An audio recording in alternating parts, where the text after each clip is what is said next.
قرآن نے جو جو اوصاف ایک اچھے انسان کی بیان کی ہیں، اعلیٰ انسان کی بیان کی ہیں، وہ امام علی علیہ السلام کے اندر پائی جاتی ہے۔ قاتل اشقى الناس ہے اور مقتول شہید وہ افضل الناس ہے۔ الحمدللہ رب العالمین والصلاة والسلام علی سید الانبیاء والمرسلین وآلہ الطیبین الطاہرین ومن والاه ولعنۃ اللہ علی اعدائہم اجمعین۔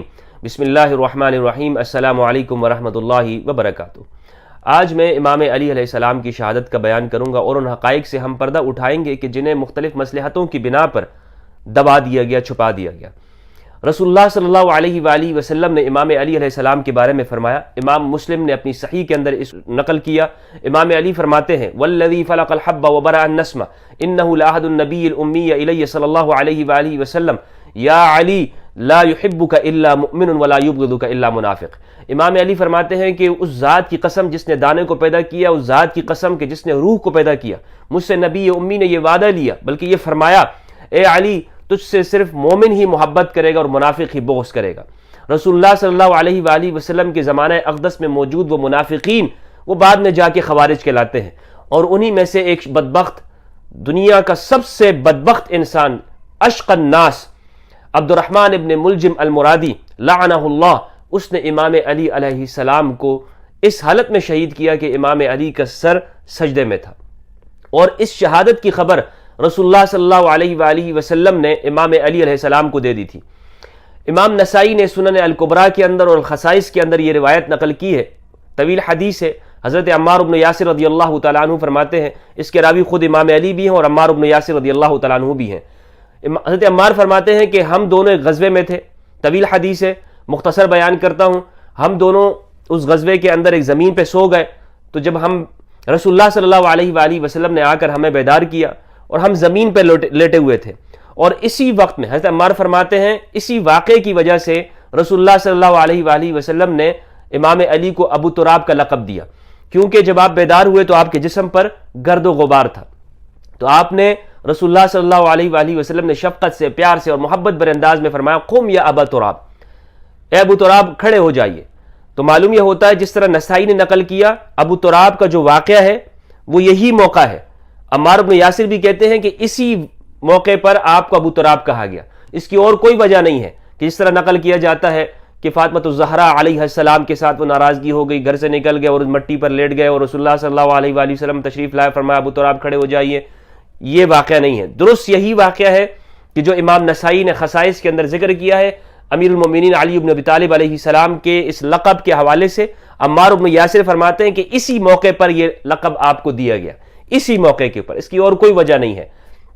تو اور پھر اس موقع پر جب دونوں بیدار ہوئے تو دونوں سے فرمایا رسول اللہ صلی اللہ علیہ وآلہ وسلم نے کہ کیا میں تمہیں نہ بتاؤں کہ کائنات کا سب سے بدبخت کون ہے؟ امام نسائی نے باب باندھا ذکر اشقى الناس، لوگوں میں سب سے بدبخت۔ تو ہم دونوں نے عرض کیا، عمار بن یاسر فرماتے میں نے اور امام علی نے فرمایا یا رسول اللہ آپ فرمائیے، یا رسول اللہ کیوں نہیں؟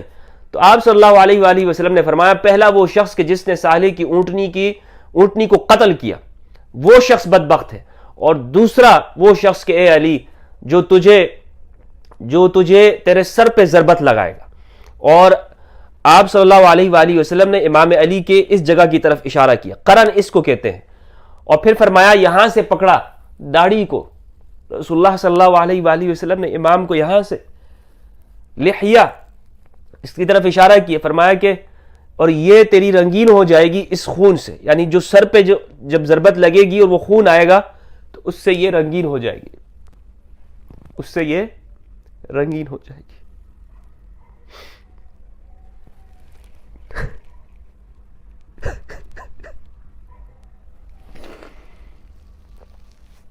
کائنات کا سب سے بڑا بدبخت و ملعون جس نے قرآن ناطق کو شہید کیا۔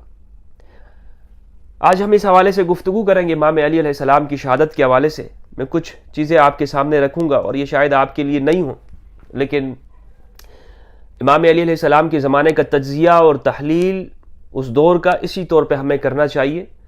کچھ لوگ امام علی کے زمانے کو وہ خلفائے راشدین کے دور میں رکھتے ہیں، بلکہ بعض نے تو خلفائے راشدین کے دور سے کاٹا ہے، بعض ناصبیوں نے، اور اس میں بڑے بڑے لوگ شامل ہیں، میں ان کا ذکر نہیں کرنا چاہتا، لیکن انہوں نے جو کاٹا ہے تو درست ہی کاٹا ہوگا خلفائے راشدین سے۔ امام علی علیہ السلام کے زمانے کو ہمارے ہاں عموماً خلفائے راشدین کے ساتھ سمجھا جاتا ہے، لیکن میں امام علی کی فضیلت میں آپ کے سامنے یہ کہوں گا کہ امام علی کا زمانہ تمام زمانوں سے افضل ہے۔ خلفائے راشدین کا زمانہ افضل ہوگا، لیکن امام کا زمانہ، اسے میں نام دیتا ہوں زمانہ قرآن۔ یہ قرآن کا زمانہ ہے، رسول اللہ صلی اللہ علیہ وآلہ وسلم کی سنت کو زندہ کرنے کا زمانہ ہے۔ کس طرح زندہ کیا؟ قرآن مجید رسول اللہ صلی اللہ علیہ وآلہ وسلم کی عظمت اور شان بیان کرتا ہے۔ قرآن میں رسول اللہ صلی اللہ علیہ وآلہ وسلم کی جانب کوئی چھوٹا سا جملہ بھی آپ کی شان میں کوئی کمی نہیں کرتا۔ ورق ورق پر رسول اللہ صلی اللہ علیہ وآلہ وسلم کی عظمت، طہارت، تقدس، آپ کی شان کو بیان کیا گیا۔ انک لعلی خلق عظیم، آپ خلق عظیم والے ہیں، آپ شاہد ہیں، نذیر ہیں، سراج منیر ہیں، آپ گواہ ہیں۔ رسول اللہ کی زندگی کی قسمیں کھائی ہیں اللہ سبحانہ و تعالیٰ نے۔ لعمرک، آپ کی زندگی کی قسم ہے پیارے۔ قرآن آپ کی شان بیان کرتا ہے، اور امام علی علیہ السلام نے اپنے زمانے میں قرآنی مضامین کو زندہ کیا۔ آپ روایات میں دیکھیں گے تو رسول اللہ صلی اللہ علیہ وآلہ وسلم کے بارے میں آپ کو طرح طرح کی روایات ملیں گے، اور ان روایات کو بنیاد بنا کر مستشرقین اور اسلام دشمن قوتوں اور طاقتوں نے سرکار دو عالم کی سیرت طیبہ کے اوپر اعتراضات اٹھائے ہیں۔ یہ کوئی چھپی ہوئی باتیں نہیں ہیں۔ مثال کے طور پر ہماری روایتوں میں یہ بات ملتی ہے کہ رسول اللہ صلی اللہ علیہ وآلہ وسلم نماز میں بھول گئے۔ صحیح مسلم کی روایت ہے، صحیح بخاری کے اندر بھی موجود ہے، 1228 نمبر پر ابو ہریرہ رضی اللہ تعالیٰ عنہ روایت کرتے ہیں، اور یہ تمام روایتیں جو ہے عبد الرحمن بن صخر سے ہیں۔ ابو ہریرہ فرماتے ہیں کہ رسول اللہ صلی اللہ علیہ وآلہ وسلم نے 2 رکعت پڑھا کر سلام پھیر دیا، تو ذوالیدین ایک آدمی نے کہا، صحابی ذوالیدین نے کہا کہ کیا نماز کم ہو گئی ہے یا آپ بھول گئے ہیں یا رسول اللہ؟ اور ذوالیدین اس لیے کہتے ہیں کہ 2 ہاتھوں والا اس کے ہاتھ سب سے لمبے تھے۔ تو رسول اللہ صلی اللہ علیہ وآلہ وسلم نے پوچھا صحابہ سے کہ کیا یہ شخص صحیح کہتا ہے؟ تو لوگوں نے کہا یا رسول اللہ جی ہاں یہ صحیح کہتا ہے۔ تو پھر آپ صلی اللہ علیہ وآلہ وسلم نے 2 اور رکعتیں پڑھائیں، پھر آپ نے سلام پھیرا، پھر تکبیر کہی، پھر سجدہ کیا اسی پہلے کی طرح، سجدے کی طرح۔ تو یہ بخاری کے اندر بھی موجود ہے، مسلم کے اندر بھی موجود ہے۔ اسی طرح یہ روایتیں بھی موجود ہیں کہ آپ صلی اللہ علیہ وآلہ وسلم بخاری مسلم کے اندر اور دیگر میں تفصیل کے ساتھ کہ رسول اللہ صلی اللہ علیہ وآلہ وسلم نماز پڑھانے کی تشریف لائے، اور پھر آپ نے، بعض میں ہے کہ آپ نے تکبیر کہی، بعض میں ہے کہ آپ نے تکبیر نہیں کی اور آپ گھر چلے گئے، پھر آپ غسل کر کے آئے، اور آپ نے فرمایا کہ میں جنب کی حالت میں تھا اور مجھے یاد آ گیا تو میں نے غسل کے لیے آیا۔ تو آپ یہ دیکھیں کہ ان روایات میں سے کیا معلوم ہوتا ہے آپ صلی اللہ علیہ وآلہ وسلم کے بارے میں کہ آپ نماز میں بھول جاتے تھے، آپ کی شان میں اس طرح کمی کی گئی۔ لیکن دوسری جانب امام علی علیہ السلام کے کلام کو آپ پڑھیں گے تو امام علی کے کلام میں جس طرح قرآن میں رسول اللہ صلی اللہ علیہ وآلہ وسلم کی شان ہے، طہارت ہے، آپ کا مقام اور آپ کا تقدس بیان کیا گیا ہے، اسی طرح امام علی کے کلام میں آپ کو رسول اللہ صلی اللہ علیہ وآلہ وسلم عظیم نظر آئیں گے۔ عظیم آپ کی طہارت کا ذکر ہوگا۔ امام علی علیہ السلام کے کلام کو اگر پڑھا جائے تو آپ دیکھیں گے کہ رسول اللہ صلی اللہ علیہ وآلہ وسلم امام علی کس طرح آپ کی شان بیان کرتے ہیں۔ پھر امام علی علیہ السلام کے دور میں آپ نے قرآنی مضامین کو زندہ کیا۔ عدل آپ کو جو نظر آئے گا کہ عدل کا وہ مظہر اور نمونہ آپ نے پیش کیا کہ کائنات اس کی مثال نہیں پیش کر سکتی، کائنات اس عاجز ہے۔ لبنان کے ایک مسیحی جورج جرداق نے 5 جلدوں کے اندر انسائکلوپیڈیا لکھا ہے، صوت العلی صوت العدالت الانسانیہ، علی انسانی انصاف کی آواز ہے، جورج جرداق مسیحی۔ اور میں آپ کو یہ بتاؤں کہ جو بھی شخص اپنی فطرت کے اوپر ہو اور وہ فطرت سلیمہ رکھتا ہو، اس کا قلب اور اس کی عقل سلامت ہو، خواہ اس کا کوئی بھی مذہب ہو یا وہ کوئی مذہب ہی نہ رکھتا ہو، مجرد انسان ہو، صرف انسان، اور وہ اس کے اندر اعلیٰ اخلاق اس کے اندر پائے جاتے ہوں، بزدل نہ ہو، کمینہ نہ ہو، اس کے اندر بہادری ہو، مردانگی ہو، شریف آدمی ہو، اچھے اخلاق اس آدمی کے اندر پائے جائے، اور پھر وہ امام علی علیہ السلام کی سیرت کا مطالعہ کرے۔ واللہ باللہ امام علی کی سیرت جب وہ پڑھے گا، جیسے ہی نکلے گا وہ امام علی علیہ السلام کا عاشق ہوگا، کیونکہ تمام اچھی باتیں، عمدہ اخلاق، قرآن نے جو اوصاف ایک اچھے انسان کی بیان کی ہیں، اعلیٰ انسان کی بیان کی ہیں، وہ امام علی علیہ السلام کے اندر پائی جاتی ہے۔ امام علی علیہ السلام نے اسی لیے اپنے زمانے میں قرآن کو باقاعدہ طور پر نافذ کیا، اس کی تعلیمات کو زندہ کیا۔ مثال کے طور پر عمران بن الحسین فرماتے ہیں، عمران بن الحسین کہتے ہیں، صحیح بخاری کی حدیث نمبر 784 ہے کہ جب میں نے بصرہ میں امام علی علیہ السلام کے پیچھے نماز پڑھی، امام علی علیہ السلام کے پیچھے نماز پڑھی تو اس کے بعد انہوں نے کہا ذکرنا هذا الرجل صلاة كنا نصليها مع رسول اللہ صلی اللہ علیہ وآلہ وسلم، کہ آج جب ہم نے اس شخص کے پیچھے نماز پڑھی ہے تو اس شخص نے ہمیں وہ نماز یاد دلا دی جو ہم رسول اللہ کے پیچھے پڑھا کرتے تھے صلی اللہ علیہ وآلہ وسلم۔ وہ کس طرح نماز تھی؟ فذکر انہ کان یکبر کلما رفع وکلما وضع، کہ جب بھی آپ جب بھی بلند ہوتے یعنی سجدے سے کھڑے ہوتے یا رکوع سے کھڑے ہوتے تو آپ تکبیر کہتے، اور جب بھی آپ نیچے جاتے جھکتے سجدے میں تو آپ تکبیر کہتے۔ یہ امام علی علیہ السلام کی نماز تھی۔ تو نماز صحابہ کا اعتراف موجود ہے کہ رسول اللہ صلی اللہ علیہ وآلہ وسلم کے دور میں جو نماز تھی، جو آپ نماز پڑھا کرتے تھے، وہ امام علی علیہ السلام نے زندہ کی۔ اسی لیے امام علی کے زمانے میں آپ دیکھیں گے آپ نے جو قصہ گو قسم کے لوگ تھے، وہ واعظ اور وہ خطیب جو جھوٹی کہانیاں لوگوں کے سامنے بیان کرتے تھے، انہیں اپنے علاقے سے نکال دیا تھا۔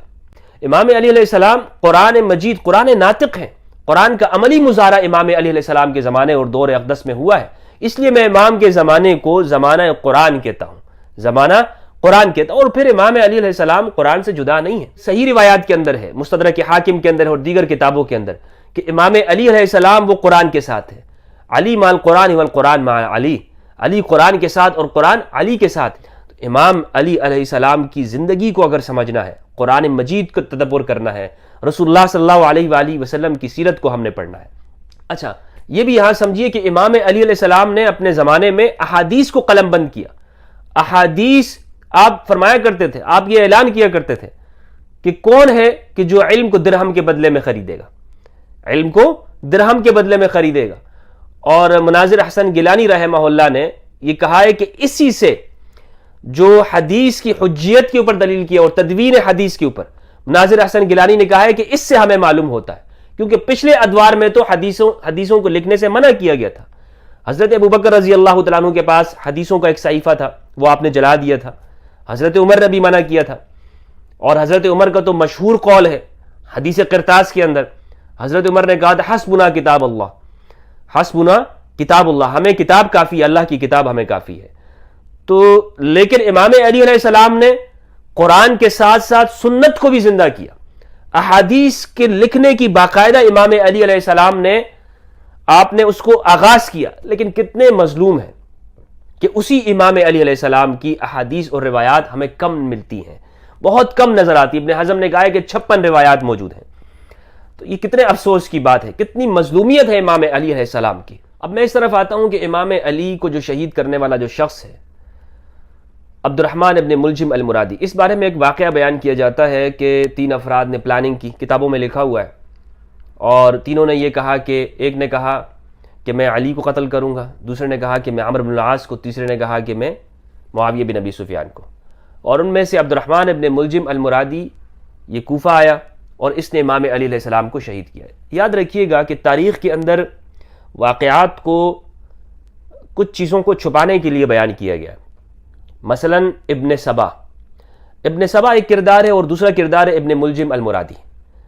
ابن سبا کا کردار آپ کو اگر آپ اس کو دیکھیں گے کہ سیف ابن عمر التمیمی وہی نقل کرتا ہے اور اس سے طبری نے لیا ہے، لیکن سیف بن عمر التمیمی یہ محدثین کے ہاں کذاب ہے، یہ جھوٹا ہے۔ لیکن یہ عبداللہ ابن سبا کا جو واقعہ ہے بیان اسی نے کیا ہے، گھڑا اسی نے ہے، لیکن یہ اتنا پھیل گیا کہ اب ہر ایک کی زبان پہ ہوتا ہے سبائی فتنہ، عبداللہ ابن سبا وغیرہ وغیرہ۔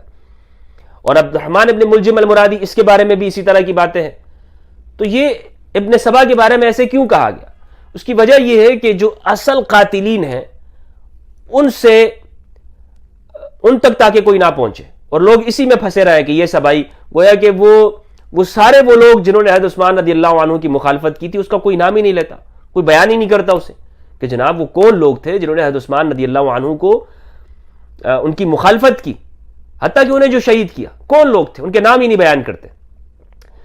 مثال کے طور پر مروان نے جب حضرت طلحہ کو شہید کیا تو مروان نے یہ کہا تھا کہ میں اس شخص کو، حضرت عثمان کے بیٹے سے کہا کہ میں نے اس شخص کو جب شہید کیا تو یہ اب اس کے بعد قصاص عثمان میں کسی اور کو مارنے کی ضرورت ہی نہیں ہے. تو اس کا مطلب یہ کہ مروان جو سمجھتا تھا وہ لوگ یہی سمجھتے تھے کہ مد مقابل کے جو لوگ ہیں جمل کے لوگ، ان کا اس میں کردار ہے. تو بہرحال یہ ان کی طرف سے یہ بات واضح طور پر ہمیں موجود ہے جس کو ہمارے ہاں بیان نہیں کیا جاتا ہے. تو عبد الرحمن ابن ملجم المرادی، اس کے واقعے کے اوپر اور یہ کوفہ میں جس طرح سے آیا، یہ آپ غور کریں گے تو آپ کو معلوم ہوگا کہ جناب نہیں، حقیقت کچھ اور ہے.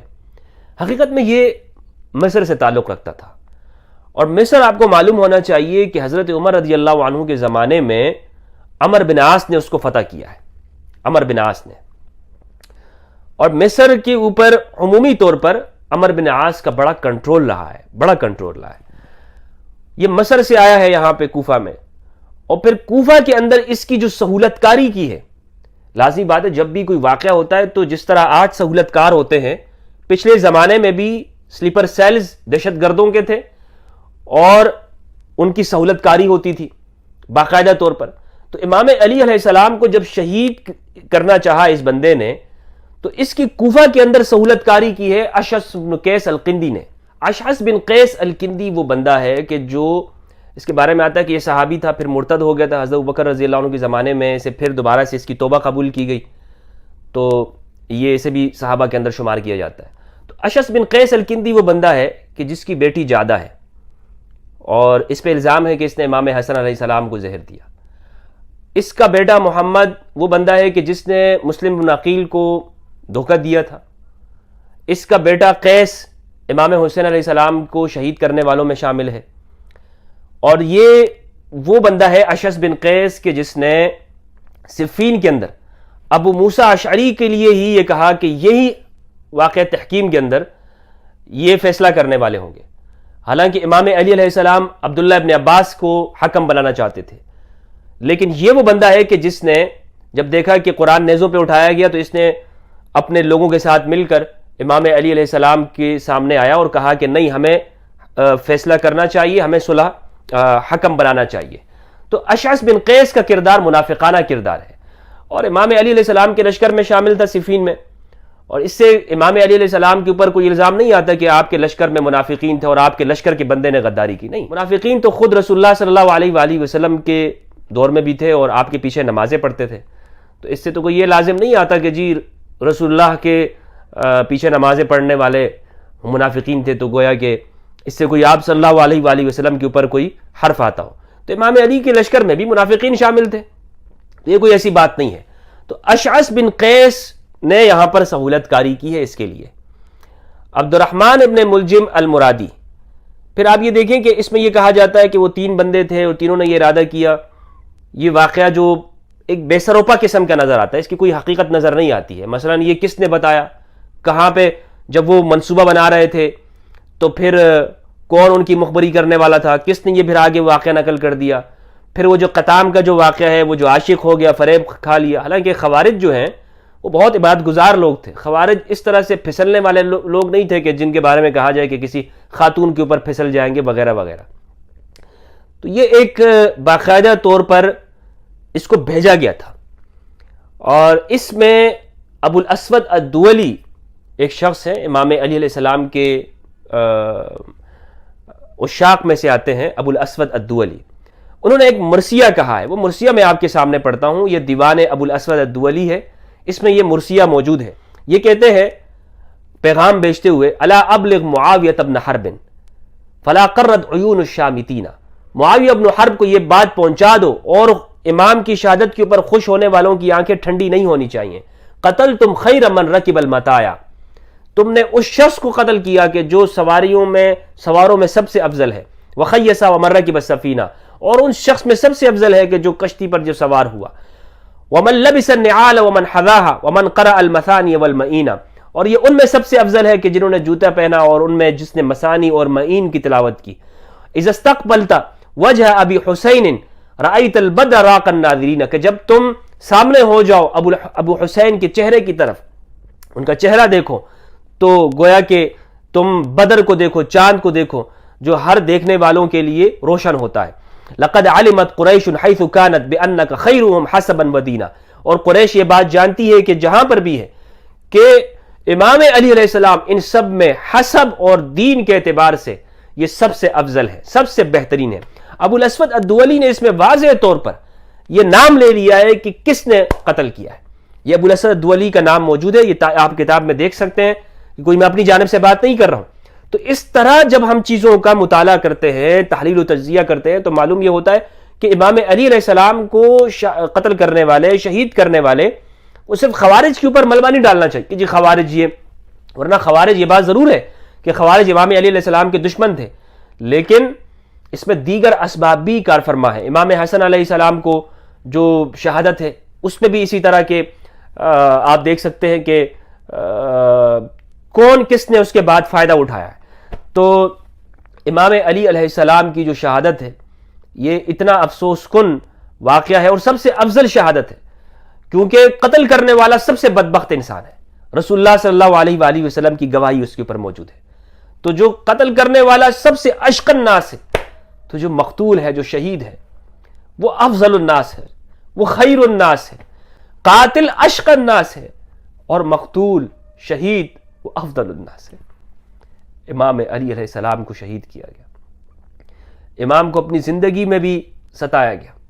امام علیہ السلام کا جو دور اقدس ہے وہ آپ دیکھیں کہ 4 سال بنتا ہے، اور 4 سالہ یہ دور میں تو 3 سال وہ جنگوں کے اندر گزرے، جمل 36 میں، صفین پورے سال رہی، پورا سال۔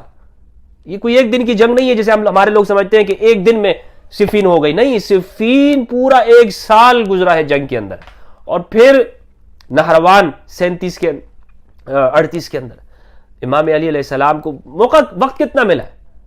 پھر امام نے اپنے زمانے میں آپ دیکھیں جو گورنر مقرر کیے وہ کون لوگ تھے؟ وہ انصار تھے، وہ مہاجرین صحابہ کرام تھے۔ تو امام کو شہید اسی لیے کیا کہ امام نے رسول اللہ صلی اللہ علیہ وآلہ وسلم کی سیرت کو زندہ کیا، سنت کو زندہ کیا، قرآن مجید کے اوپر عملی طور پر اس کی تعمیل کی اور اس کو نافذ کیا۔ تو شہید کرنے والے صرف خوارج کے اوپر جو یہ کہہ دیا جاتا ہے یہ محل نظر ہے، مزید اس پہ تحقیق کرنا چاہیے، مزید غور و فکر کرنا چاہیے، اور ان چیزوں کو سامنے لانا چاہیے کہ کون ہے کہ جنہیں امام علی علیہ السلام کی شہادت سے فائدہ ہوا، اور کون تھے کہ جو امام علی علیہ السلام کے جو حقیقی دشمن تھے۔ اور یہ صرف آج سے نہیں، رسول اللہ کے دور سے ہی کہ جو رسول اللہ صلی اللہ علیہ وآلہ وسلم کے دشمن رہے، آپ کو ستایا، آپ کو شہید کرنے کی کوششیں کی، آپ کو محصور کیا گیا شیب ابی طالب کے اندر۔ یہ تمام واقعات، اسی لیے میں کہتا ہوں کہ سیرت ابی طالب یہ مقرون ہے، یہ ملی ہوئی ہے سیرت محمد ابن عبداللہ علیہم السلام صلی اللہ علیہ وآلہ وسلم کے ساتھ۔ اجازت چاہتا ہوں اسی دعا کے ساتھ کہ اللہ سبحانہ وتعالی ہمیں قرآن مجید میں تدبر کرنے اور اہل البیت علیہم السلام کی سیرت اور ان کی پیروی کرنے کی، ان کی معرفت عطا فرمائے۔ والسلام علیکم ورحمۃ اللہ وبرکاتہ۔